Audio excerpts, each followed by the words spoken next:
first round. For sure.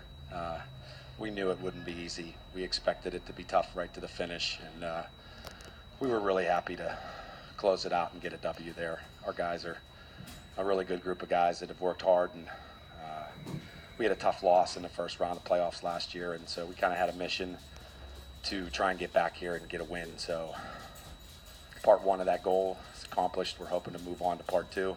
Yeah. And who knows?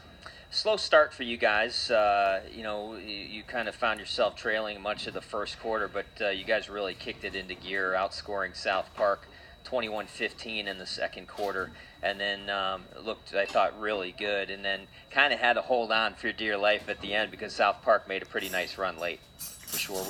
We've had several games this year where we had a lead closing it out, and that's never easy, trying to ask them to kind of pull back a little bit and maybe make a couple extra passes and maybe pass on something that they would have taken earlier in the game, and just really making great decisions. And they made a good run. We knew it was going to happen, and I'm winded here. That was a battle. Yeah.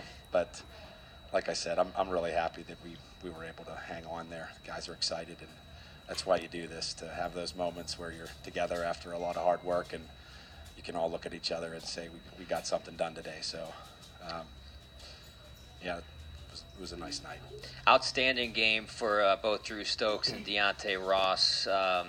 Guys that you're normally getting good contributions point-wise from. But I thought Drew Stokes, although he kind of mirrored the team, he kind of started a little bit slow. He was outstanding from the second quarter on, I thought. And Deontay Ross was, I thought, lights out from the start. Yeah, they both are very important to this team. Stokes, he's our sense of calm. He can really handle the ball, and he can certainly knock down a shot when we need one too. And I think early he was pressing a little bit, and as he picked up a rhythm, you could see that the confidence was building, and he started making some shots late that were pretty tough. But I could tell he was feeling it. And Ross, he's a bulldog. He will get the ball and go. He's a fierce competitor, and both of them provide us with special gifts. One, he gives us the fire, and the other kind of gives us the ice, and so we need both of them to be good.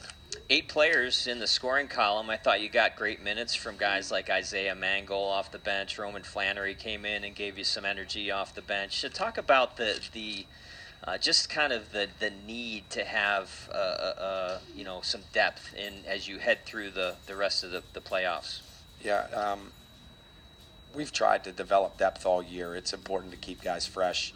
It's nice to have more guys getting minutes, more guys buying in, and Roman, Isaiah, Nigel, and there's a couple other guys that are ready to go in when it's their time, and they do a great job of giving us a spark and doing their job like everybody else. And so tonight they did that for us. I thought Mangold gave us some good minutes. He came in, scored 2 baskets real quick, and he gives us a good defensive presence. And Flannery's a forward substitute that can crash for us occasionally, hit a catch and shoot shot, and he can defend himself. And so Carter, I thought he did a great job. It wasn't his best night tonight, but he was there supporting his teammates and really did a great job of kind of stepping aside and knowing that this wasn't his night, but his team was doing well, and he did everything he needed to do to make it a good night for him too.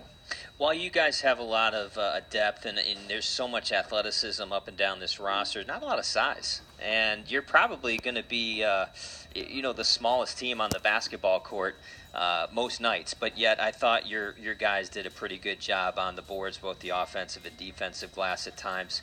I assume that's probably stressed a lot in practice, the need to get good positioning and box out. Yeah, rebounding is definitely something that we have to concentrate on. We don't have the length, but we got to be fierce and relentless, and making sure that when that ball goes up, we go and get a body every time. And otherwise, we tell them that the team that controls the board controls the game, and we don't want anybody else controlling the game, so we better do something about that. So some nights are better than others. Tonight I thought they really attacked the glass pretty well. Big win tonight in the 8-9 matchup. That means you get the big boys, the Quaker Valley Quakers, on Saturday. What do you know about them, and what's your thought in terms of attacking the number 1 team? Well, I'll be honest. I I had a difficult time trying to look beyond this one. I knew this one was going to be really tough, and I would peek at Quaker Valley film and think, oh my, they look really good. And but you know what? We're excited for the opportunity to play somebody that has that kind of record. That's an opportunity for growth that we look for every possible moment we have. So bring it on. You know, we're going to enjoy this bus ride home, and then we'll get to work trying to find a plan to do the best we can against a really great team. So big win tonight. Yeah. You know, in the 8-9 matchup, you guys hold serve in the top part of the bracket. Your Valley Vikings defeat the South Park Eagles by the score of 76-69. Mark Faulx, thanks for joining us. Good luck the rest of the way. Thank you very much. Thank you. Take care. Nice of Mark Faulx to join us Great in the interview. postseason. We certainly Just wish you and the 5 Valley minutes. Vikings